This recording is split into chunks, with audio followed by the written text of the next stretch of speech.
우리 사회는 유독 학연, 지연 등 인맥을 대단히 중시합니다.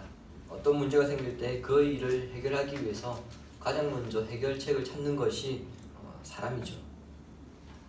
다르게 표현하자면 인맥이 없으면 뭐 하나 일을 제대로 할 수 없다는 의미입니다. 실제로 아는 사람이 있으면 어떤 문제를 해결할 때에 그 문제를 자기 편으로 더 유리하게 이끌어낼 수 있기도 합니다. 그러나 아는 사람이 있다고 해서 모든 문제가 쉽게 해결되는 것은 아니죠. 인맥이라고 해서 다 같은 인맥이 아니기 때문입니다. 얼마만큼의 영향력을 끼칠 수 있는가, 그 관계가 형성되어 있는가, 그것이 중요합니다. 우리의 신앙생활도 마찬가지입니다. 성도라고 해서 문제가 없는 것이 아니고 언제든 예측 불가능한 상황이 우리가 생길 때가 있습니다. 그래서 그 문제를 해결하기 위해 기도합니다. 그런데 고민이 있습니다. 분명히 기도를 하는데 어떤 사람의 기도 제목은 하나님께서 당장 들어주시는데 내 기도는 아무리 오랫동안 간절하게 기도하더라도 들어주시지 않는다는 데 있습니다. 그렇다면 그 사람은 하나님과 친밀하기 때문이고 나는 하나님께서 거리를 두기 때문이다, 우리가 이렇게 말할 수 있느냐? 결론부터 말씀드리자면 그렇지 않습니다. 그것은 친밀성의 문제가 아니기 때문이죠. 우리가 기도를 잘 모르기 때문에 그렇게 말하는 것입니다. 우리는 기도를 단순히 내가 지금 당장 필요한 것, 이것을 하나님께 구하는 것으로 그렇게 생각합니다. 그러나 본문은 우리에게 기도는 단순히 한 개인의 필요를 구하는 것이 아니라 그 이상의 의미가 담겨 있음을 우리에게 가르쳐주고 있습니다. 베드로와 요한이 성전 미문에서 안전뱅이를 살렸고 성전에서 예수 그리스도로 인한 부활을 설교함으로써 체포되었다가 산헤드린 공회 앞에 서게 되었습니다. 거기서 공회로부터 예수 이름으로 절대 말하지도 말고 가르치지도 말라는 엄중한 경고와 위협을 받고 풀려났습니다. 풀려난 베드로와 요한이 동료들에게 가서 공회에서 제사장들과 장로들이 자신들에게 한 말을 모두 알렸습니다. 동료들이란 베드로와 요한을 제외한 그 10명의 사도들, 그들을 지칭하는 것보다 함께 모여서 기도하고 찬송하고 교제 나눴던 예루살렘 교회의 모든 신자들, 성도들을 가리킵니다. 종교개혁가 칼빈 선생은 그의 책 기독교 강요에서 교회는 성도들의 어머니다, 그렇게 가르쳤습니다. 어머니는 자녀들의 만 가지 문제를 가슴에 품고 해결해주는 존재죠. 그러므로 그리스도의 피로 값주고 세우신 교회는 성도들의 만 가지 문제를 안고 해결해주는 하나님의 품이라 그렇게 말할 수 있습니다. 이것을 기억한다면 성도는 자신의 문제가 생겼을 때에 우선 교회로 돌아와서 자신의 문제를 알려야 합니다. 예수님의 동생 야고보 역시 교회에 보내는 그의 서신에서 이렇게 성도들을 향해 권면하였습니다. 주부에 있는 야고보서 5장 14절 말씀을 보시기 바랍니다. 너희 중에 병든 자가 있느냐? 그는 교회의 장로들을 청할 것이요 그들은 주의 이름으로 기름을 바르며 그를 위하여 기도할지니라. 아멘. 병들었을 때에 숨길 것이 아니라 오히려 교회의 대표자들인 장로들에게 요청하고 함께 주의 이름으로 기도하라고 그렇게 권면합니다. 이것은 교회를 세우신 분이 하나님이시다, 이것을 고백하는 행위입니다. 베드로와 요한도 동일합니다. 그들 역시 산헤드린 공회에서 박해를 받고 더 이상 예수의 이름과 그리고 그의 부활을 전하지 말라, 이런 엄명을 받았습니다. 그때 이 두 사람은 이것을 단순히 개인의 문제를 보지 않고요, 교회의 문제로 보았습니다. 오순절 성령의 임재로 세워진 교회의 사명은 예수님께서 이 땅에 계셨을 때 하셨던 그 일들을 하는 것입니다. 하지만 산헤드린 공회는 이 일을 금지시켰기에 이것은 교회의 위기가 되었습니다. 그때 두 사도들은 이 상황을 가장 먼저 교회에 알렸고 교회는 두 가지 반응을 보였습니다. 먼저는 한 마음으로 기도하였다는 점입니다. 24절에 한 마음으로 라는 것은 나뉘지 아니하고 일치된 믿음으로 기도하는 것을 말합니다. 베드로와 요한이 체포되었다는 소식을 듣고 두 사람은 어떻게 되었을까? 그렇게 걱정하고 있던 차에 석방되어 풀려났습니다. 성도들이 두 사도가 풀려났다는 그 말을 들었을 때에 다행이다. 하나님께서 두 사람을 지켜주셨구나. 그 사내들인 공의가 어떤 곳이냐? 우리의 주인 예수님께서 사형 선고를 당한 곳인데 두 사도가 그곳에서 풀려났으니 참 다행이다. 그렇게 안도의 한숨을 내쉬는 것도 잠시 절대 복음을 전해서는 안 된다는 사내들인 공의의 준엄한 경고를 들었다. 이 말을 원교회가 두 사도들로부터 들었습니다. 그때 교인들의 반응을 여러분 생각해 보시기 바랍니다. 큰일 났구나. 이거 우리 교회에 정말 큰 위기구나. 우리 이제 어떻게 해야 하나? 이제 교회를 떠나야 하나? 우리가 도망을 가야 하나? 이렇게 발을 동동 구르며 사분오열될 수 있었을 것입니다. 그러나 교인들의 반응은 한 마음으로 기도했다. 이 사실을 누가는 본문을 통하여 증언하고 있습니다. 두 사람이 당한 박해를 그들 개인의 박해로 받아들인 것이 아니라 교회의 문제로 받아들였습니다. 이것과 비교할 수 없는 심각한 박해가 우리에게 오겠구나 하는 것을 생각하면서 다가올 시험 앞에서 무너지지 않고 분열되지 않도록 한 마음으로 그들은 기도하였던 것입니다. 교회가 기도하면 세상 사람들은 비웃습니다. 기도한다고 무슨 일이 일어나느냐? 야, 너희들이 할 수 있는 게 없으니까 기도하는 거 아니냐? 그렇게 비웃습니다. 그러나 구약의 선지자들의 기도는요, 하나님께 외치는 약한 자들의 아우성이었고 그들의 아우성을 하나님께서는 들으셨습니다. 하나님께서 이스라엘 조상인 히브리 민족을 출애굽시킨 이유가 무엇입니까? 그들이 고된 노동으로 인해 탄식하여 부르짖었기 때문입니다. 출애굽기를 보시면 그들의 탄식을 하나님께서 들으셨더라 그렇게 말씀합니다. 그 소리를 하나님께서 들으시고 모세를 보내셨습니다. 최근 우리가 묵상하는 이사야서에서도 동일한 메시지를 말씀합니다. 이스라엘 사회에 공평과 정의가 완전히 깨어져서 강포한 자들에 의해 약한 자들이 고통받으며 신음할 때에 하나님은 그들의 신음소리를 외면하지 않으시고 들으셨습니다. 세상 사람들은 기도에 무슨 힘이 있으며 기도한다고 무슨 변화가 있느냐 그렇게 비웃지만 성경은 우리에게 기도는 하나님을 움직이는 힘이다 그렇게 말씀합니다. 그러나 중요한 것은 한 마음으로 합심하여 기도하는 것입니다. 교회가 분열되면요 기도가 분열됩니다. 그래서 그 기도가 무기력해집니다. 그렇게 기도가 무기력해지면 교회는 영적 능력을 드러낼 수 없습니다. 그래서 주님은 십자가에 달리시기 전에 제자들이 하나 될 수 있도록 하나님께 간절히 기도했습니다. 성도의 위기, 성도의 문제는 한 개인의 문제가 아닙니다. 그것은 곧 교회의 문제로 연결되기 때문에 우리는 문제가 생겼을 때 교회에 알리고 함께 한 마음으로 기도함으로써 하나님 앞에 담대해져야 합니다.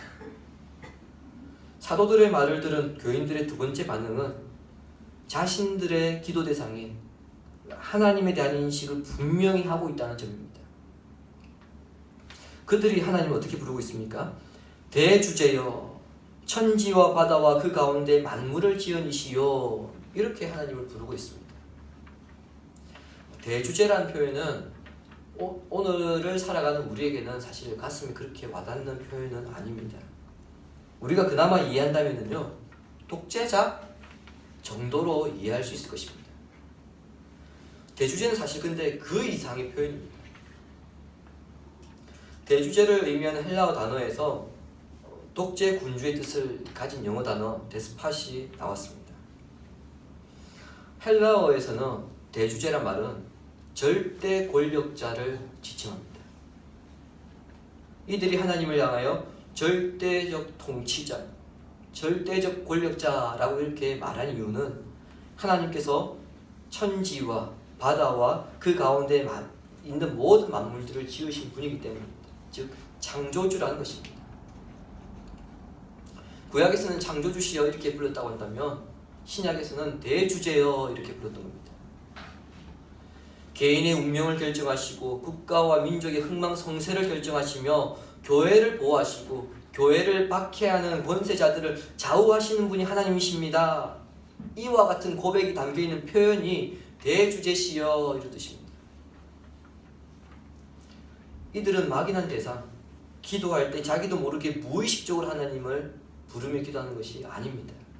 지금 우리가 간구하고 있는 이분이 누구인지 곧 하나님에 대한 올바른 이해를 가지고 기도를 드리고 있는 중에 있습니다.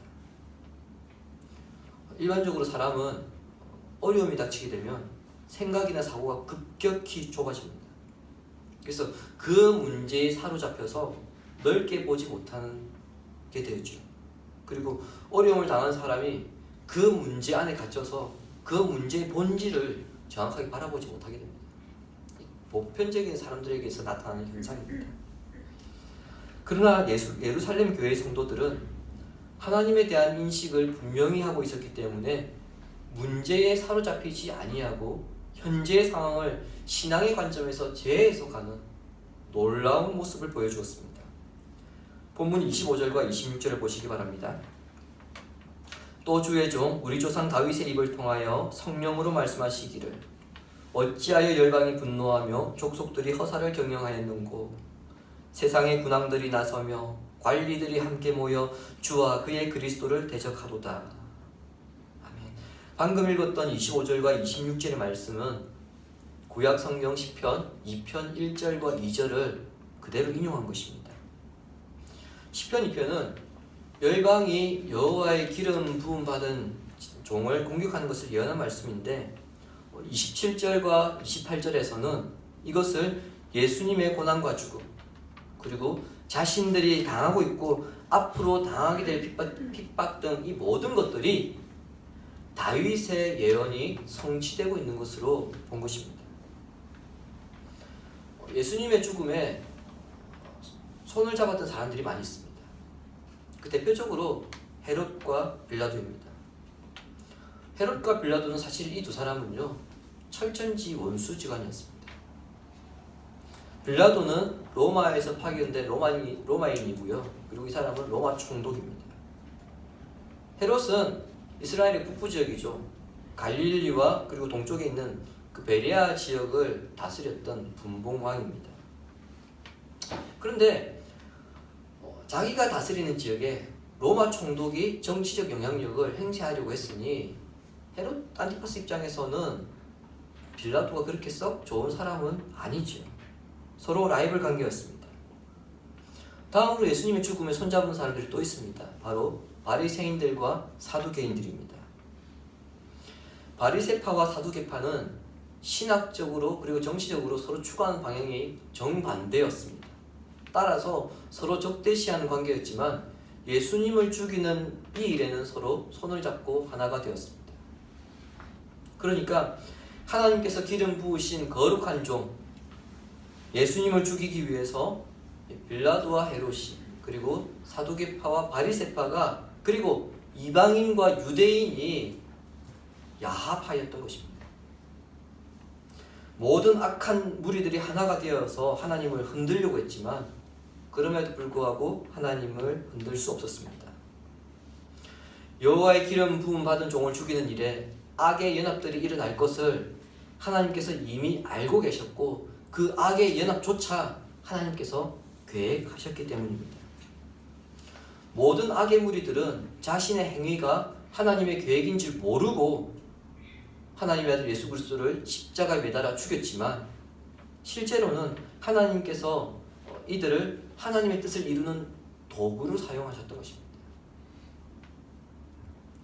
교인들이 기도하는 가운데 이 사실을 깨달았는데 이처럼 예수님의 십자가 사건이 오래전 구약의 예언을 이루는 것임을 깨달은 것은 대단히 중요한 의미를 줍니다. 공회로부터 받은 위협 앞에서 이제 우리가 더 이상 두려워할 필요 없다는 그 믿음을 재확인하게 하기 때문입니다.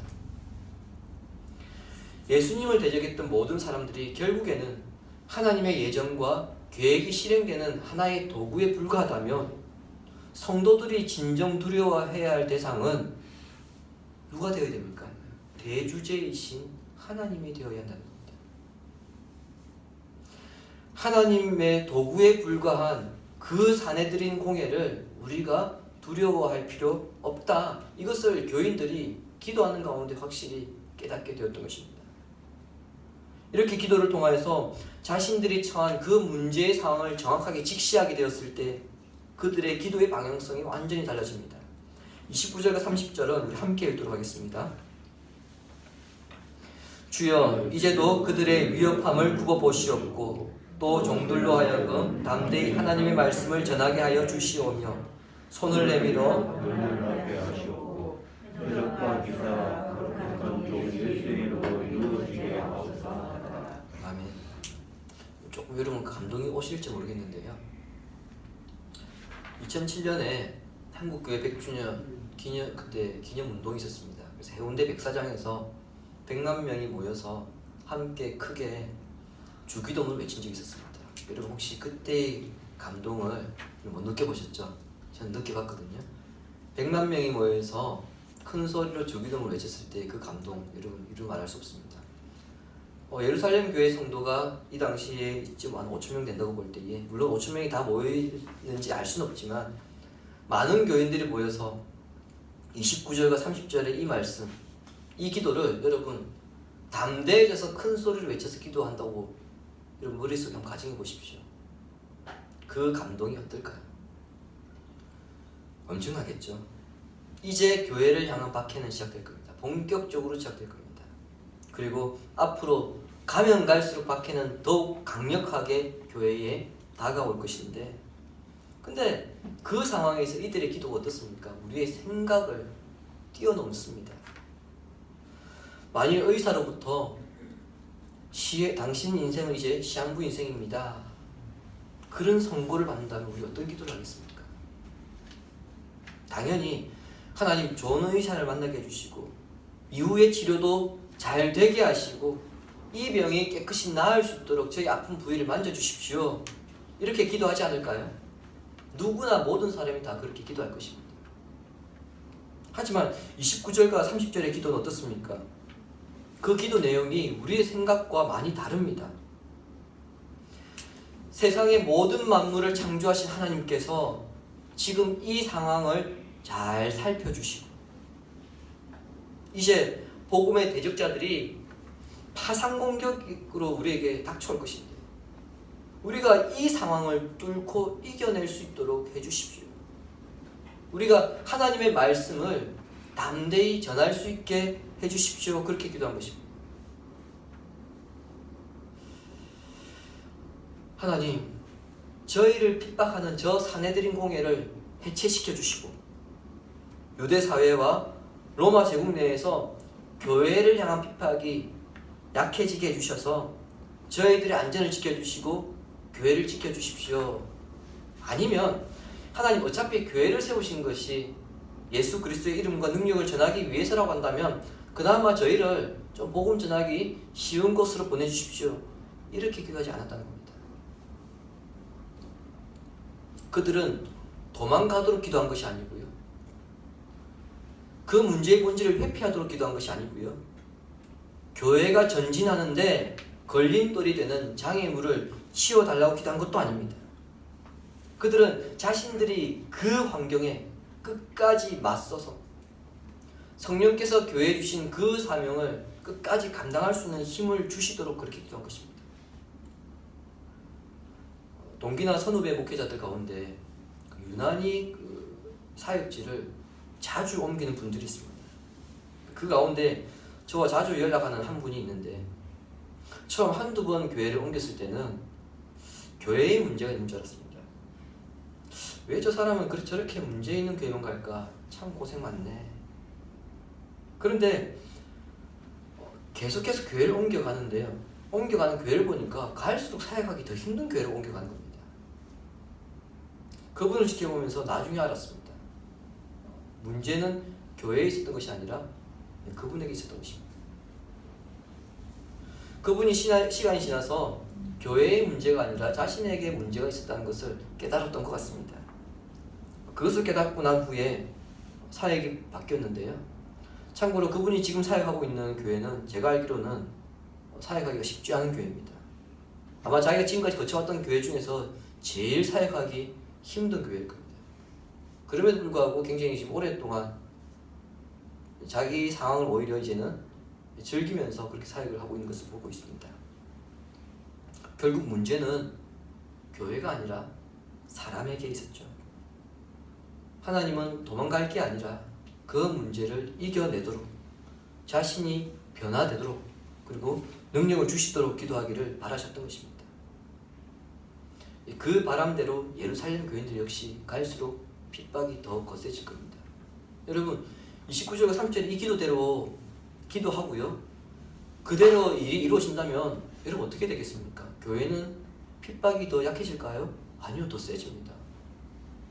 교회가 교회 사명을 더 잘 감당한다는 것은 세상을 향하여서 예수의 이름과 부활을 더 증거한다는 것인데, 그러면 사내들인 공회에 핍박이 더 심해지겠죠. 그건 당연한 이치입니다. 근데 교인들은 어떻게 기도했습니까? 그럴수록 말씀으로 더 강하게 맞설 수 있도록 그렇게 기도하고 있는 것을 우리가 보고 있습니다. 그들은 담대히 하나님의 말씀을 전하도록 기도했습니다. 담대히는요, 헬라어로 모든 담대함으로 이 뜻입니다. 예수 그리스도의 이름을 전하는 모든 일과 하나님의 나라를 확장하는 모든 일에 담대함으로 임하고 도와주실 것을 기도하고 있는 것입니다. 교인들의 기도가 끝났을 때 그들이 모여있는 곳이 진동했습니다. 자신들이 원하는 기도가 아니라 하나님께서 원하시는 기도를 통하여서 천지의 대주제이신 하나님께서 자신들과 함께 계심을 확인하였을 때에 그곳에 하나님의 강력한 임재가 일어났던 것입니다. 지금까지는 사도들에 의해서 주도적으로 부활과 복음이 증거됐다면, 이제는 교인들까지 가세해서 복음을 증거하는 일에 담대함으로 참여하게 되는 것을 우리가 보고 있는 것입니다. 주님이 사랑하시는 시내가에 심은 성도 여러분, 우리는 지금 예루살렘 교인들의 그 기도를 통하여서 나는 지금까지 어떤 기도를 하고 있는가, 해왔는가, 이것을 우리는 생각해야 합니다.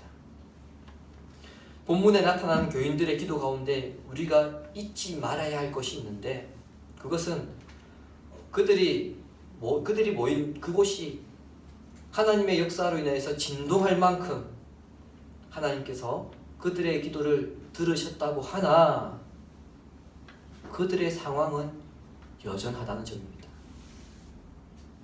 하나님께서 자신의 기도를 들으셨다고 해서 지금 상황이 바뀐 것 아닙니다.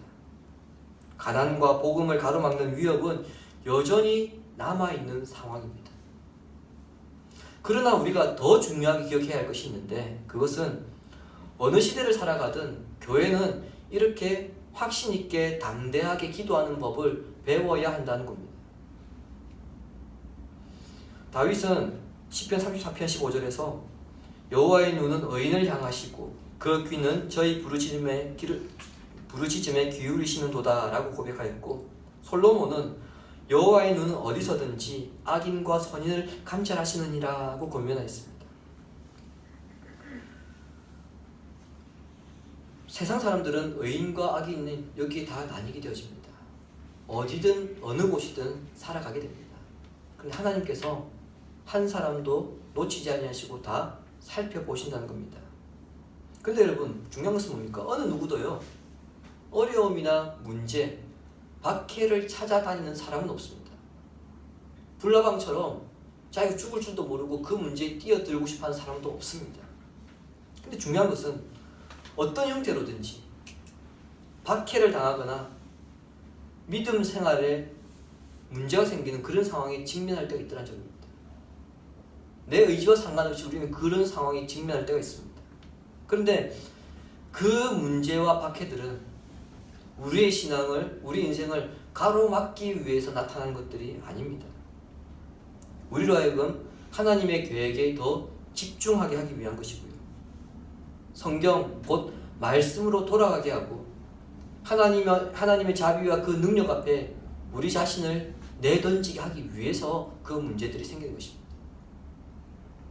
그리고 우리를 흔들어 깨워서 우리의 잠자고 있던 우리의 영성을 깨우기 위함이고, 그래서 강력한 하나님의 임재를 경험하라는 그 하나님의 권면을 우리가 지금 본문을 통해서 발견하고 있는 것입니다. 그러므로 어떤 방해나 문제에 직면하게 되었을 때 그 문제를 일단 교회로 갖고 와서 대주제이신 하나님께 간구하시고 그 문제를 이길 힘과 지혜 그리고 담대함을 얻기를 바랍니다. 문제가 사라지기를 기도하는 것이 아니라 내가 그 문제를 이길 수 있도록 기도하시기 바랍니다. 그러면 우리는 살아가면서 또 다른 문제를 만나더라도 우리는 이길 힘을 가지고 있기 때문에 그 문제를 보지 아니하고 우리가 이길 수 있게 됩니다. 하나님께서 나의 상황을 세밀히 살펴봐주시기를 간구하고요. 문제 가운데 담겨있는 하나님의 뜻과 권면을 발견하여서 담대한 기도를 통하여 땅이 흔들리는 역사를 경험하는 복된 성도 되기를 예수님의 이름으로 축원합니다. 아멘.